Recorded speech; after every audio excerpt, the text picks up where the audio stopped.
Master master అర్జెంటుగా మీరు ఒక పని చేయాలి. ఏంటి ఈ పిక్చర్ మానేయాలా? కాదు, వెంటనే మీ అసిస్టెంట్ని తీసేయాలి. ఇంత బుడ్డదానప్పటి నుంచి నా శిష్యురాలు, నాకు బిడ్డతో సమానం. నేను తీసేయను. చూడు సంజన, మాస్టర్ చెప్పింది 100% కరెక్ట్. వాళ్ళ పని వాళ్ళు చూసుకుని వెళ్లే వాళ్ళు మాత్రమే ఇండస్ట్రీలో ఉంటారు. సో నీ పన్ను చూసుకో.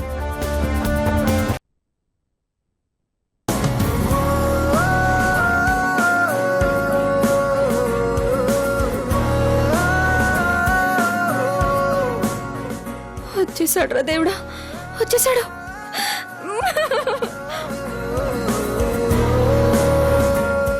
ఇక మొదలు పెడదాం బంగారం.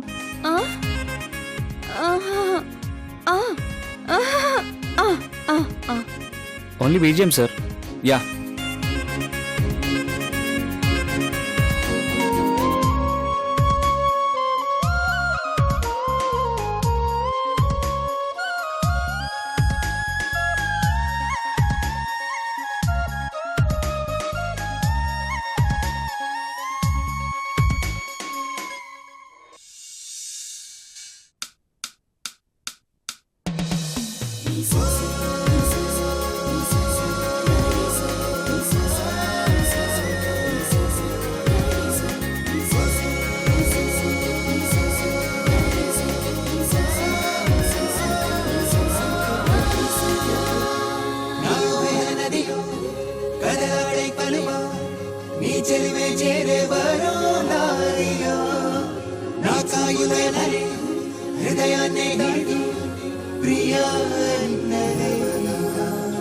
చెయ్యండి.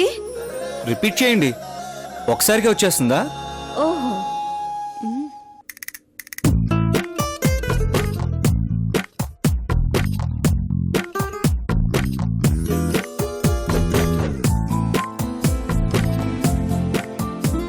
అలా కాదండి.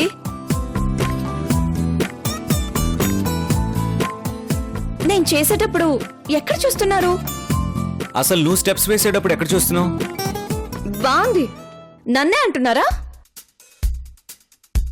మేడం, ప్రాక్టీస్కి వస్తారా?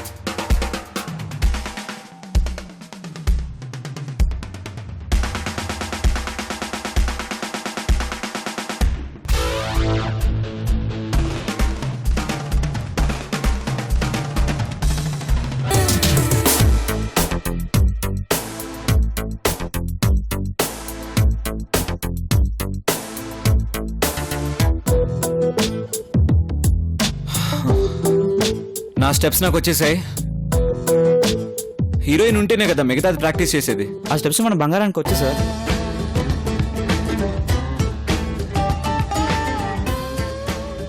హీరోయిన్ గారు వచ్చి నేర్చుకునేసరికి చాలా టైం పడుతుంది సార్. ఈలోపు నువ్వు ప్రాక్టీస్ చేయించచ్చు కదా. మరి ఇంకేంటి, స్టార్ట్ చేద్దామా?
Okay it's enough.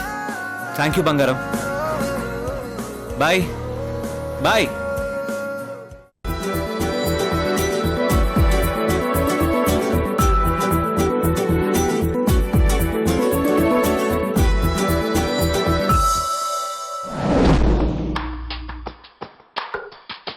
షిట్. అదేంటి మేడం వచ్చేసారు? రాక అక్కడే ఉండి సినిమా చూస్తూ ఉండిపోవాలా? నా పార్ట్ కూడా అదే చేసి చూపిస్తుంటే ఇక నేనెందుకు? హీరోయిన్ నేనా అదా? అయినా అసలు ఎవరది? మాస్టర్ దానికి అంత ఇంపార్టెన్స్ ఇస్తారేంటి? మొదటి నుంచి అంతే మేడం. నేనెంత కష్టపడ్డా సెకండ్ అసిస్టెంట్ గానే ఉండాలి. ఎక్కడి నుంచి వచ్చిందది? తెలీదు మేడం. బంగారం సింగారం అంటారు, దానికో పేరు లేదా? అది మాస్టర్ ముద్దుగా పిలుచుకునే పేరు మేడం. అసలు పేరు మేఘమాల.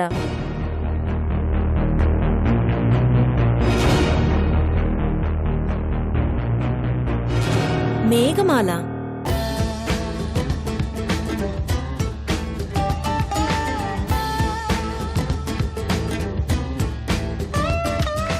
నాలుగు రోజులు రిషితో కలిసి పనిచేస్తే నా గొంప కొల్లేరైపోయేలా ఉంది. ఎందుకు అతని గురించి తెలిసి కూడా దూరంగా ఉండటం కుదరలేదు? మాస్టర్ పోయి నన్నే ప్రాక్టీస్ చేయించమని ఎందుకు చెప్పాలి?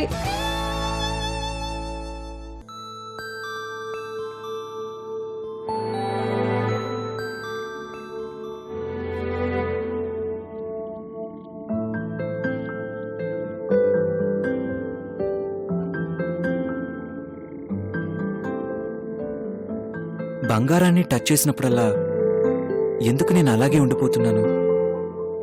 ఏముంది ఆ కళ్ళల్లో? ఎందుకు ఎక్కడో చూసినట్టు అనిపిస్తుంది? పార్టీ రోజు చీకట్లో పరిచయమైన బుట్టబొమ్మలాగా అనిపిస్తుందేంటి? బుట్ట.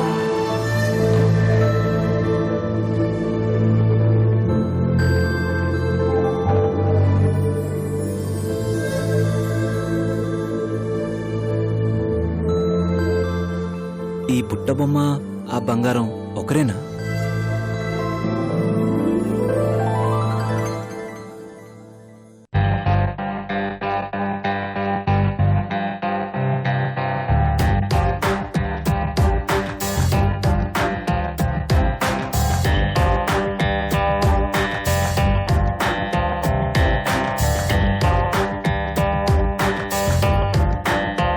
ఏ బంగారం, నువ్వు సిగరెట్ కాలుస్తావా?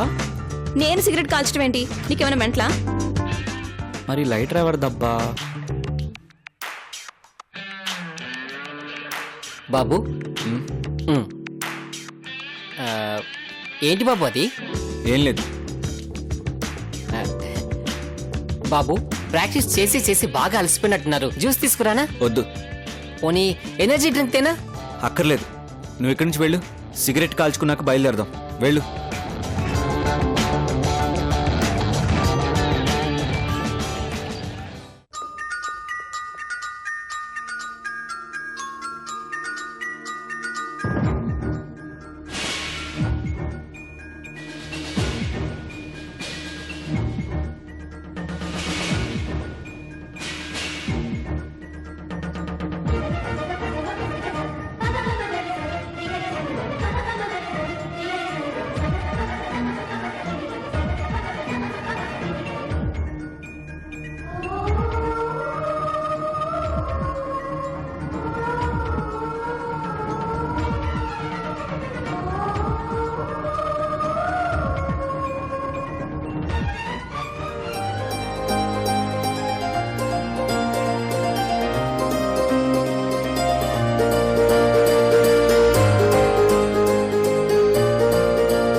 నేనివ్వను. అరే తీసుకో తీసుకో.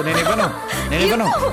మర్యాదగా ఇస్తావా లేదా? మీ మాస్టర్ చూపించి ఇస్తా. అరే చంపేస్తాను. మర్యాదగా ఇచ్చే. సిగరెట్ అలవాటు లేకుండా లైటర్ మెయింటైన్ చేస్తున్నావు అంటే నువ్వు చాలా ఫాస్ట్. నీ మొహం, అది నాది కాదు. ఇవ్వు.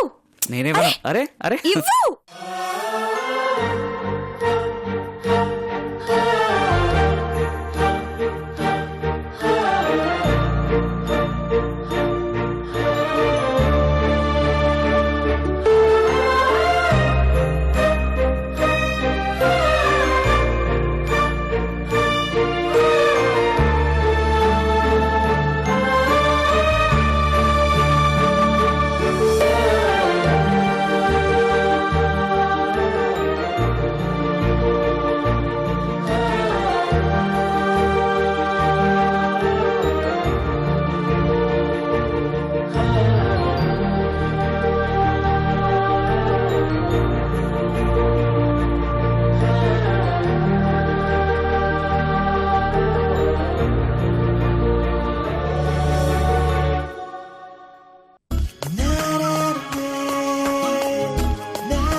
బుట్ట గురించి ఆలోచించి ఆలోచించి అదే ఆలోచనలో ఉండేసరికి అలా అనిపించుంటుంది. అయినా ఎక్కడో పోయిన నా లైటర్ ఇక్కడ ఉండడం ఏంటి? నేను మరీ ఫూలిష్గా ఆలోచిస్తున్నాను.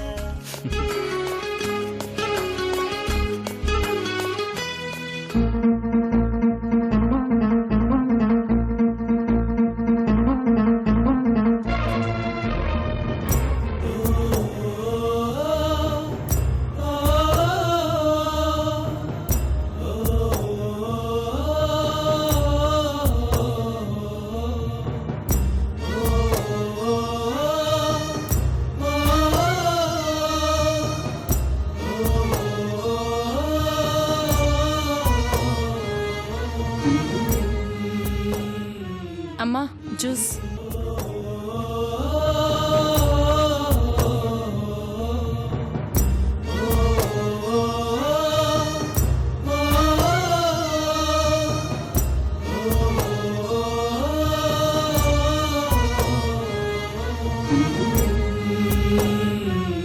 అమ్మా, ఆ రోజుల్లో మీ సినిమా వస్తే టికెట్లు దొరక్క పొడవాటి క్యూలో నిలబడలేక బ్లాక్ లో కొనుక్కొని వెళ్లేవాళ్ళం. అసలు మీకు సాటొచ్చే హీరోయిన్ ఇంకొకరు ఉండేవాళ్ళా? ఏ హీరో పక్కనేసినా సరిగ్గా ఆ హీరోకి మీరే సరైన జోడి అన్నట్టు ఉండేవారు.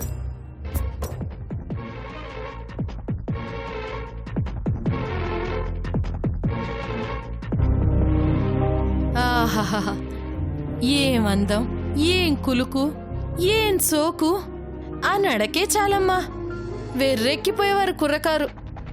అయినా మళ్ళీ ఆ కాలం రాకపోయినా వేషాలొత్తే బాగుండమ్మా. మిమ్మల్ని మళ్ళీ తెరమే చూడాలనుంది. ఏదైనా వేషం వస్తే ఒప్పుకోండమ్మా, కాదనకండి. నచ్చింది దొరకదు, దొరికింది నచ్చదు. ఏం చేయమంటావు? ఏదంటే అది ఒప్పుకోలేను. పెద్ద బ్యానర్స్ వాళ్ళెవరూ పలకరించడం లేదు. మన డైరెక్టర్ బాబు గారు చెప్తే వాళ్ళు వినరా ఏంటి? పెద్ద పెద్దోళ్ళంతా వారి స్నేహితులే కదా. మీరిట్ట యాసాలు లేకుండా ఖాళీగా ఉంటే చూడలేకపోతున్నానమ్మా. మీరు మళ్ళీ షూటింగ్కి వెళ్ళాలా, ముఖానికి రంగేసుకోవాలా. మళ్ళీ మిమ్మల్ని అట్ట ఎప్పుడు చూస్తామో ఏంటో. నువ్వు ముందెళ్ళి వంటింట్లో పని చూడు. నాకసలే తలనొప్పిగా ఉంది, విసిగించుకో.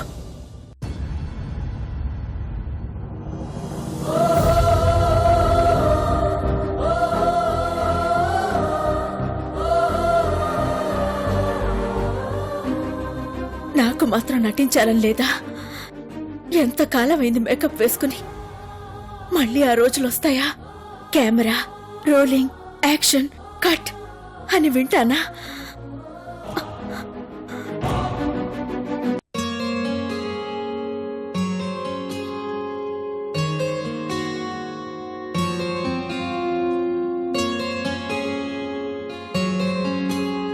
ఇంకా నీరసం తగ్గలేదా?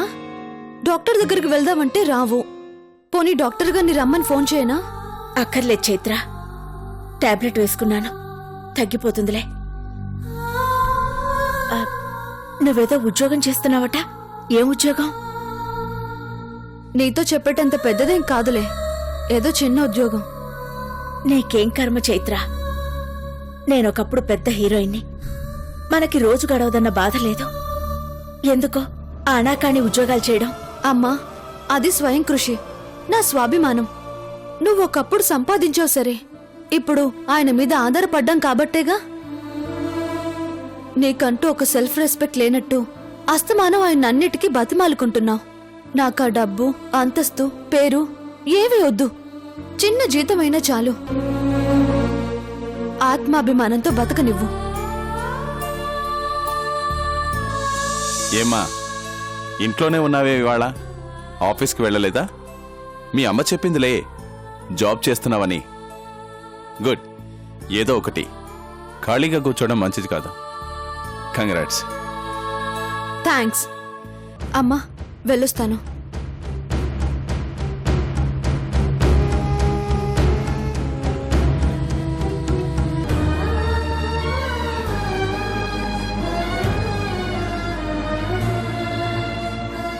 ఎలా ఉంది సౌదా? ఇంకా నీరసంగానే కనిపిస్తున్నావు.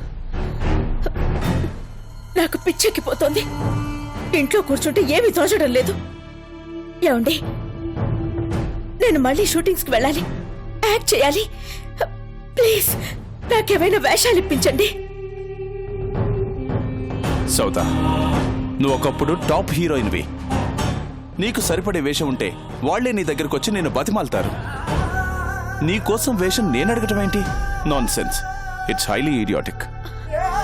అలా దాటేయకండి. చిన్న చితక సినిమాల్లో నేను చేయను. అసలు అవి రిలీజ్ అవుతాయో లేదో కూడా తెలీదు. మంచి బ్యానర్స్ లో మీ ఫ్రెండ్స్ ఉన్నారు కదా, వాళ్ళ సినిమాల్లో నాకు ఒక మంచి వేషం ఇప్పించండి. మీ మాట వాళ్ళు కాదన్నారు. అంటే రికమెండేషనా?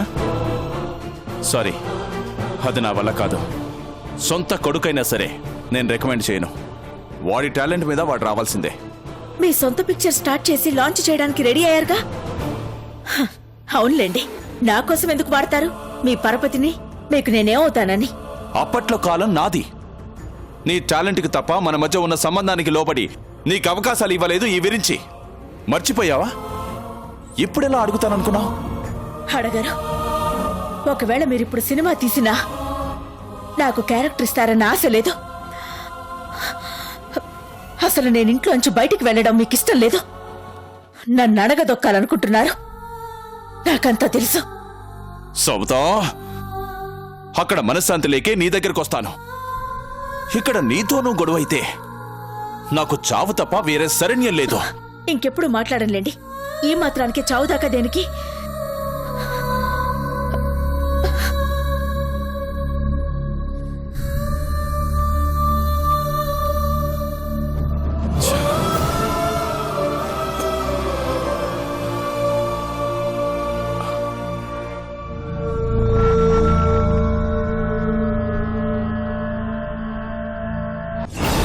నాకు తెలియని ఆ నటెవరయ్యా? సౌదామిని గారు సార్.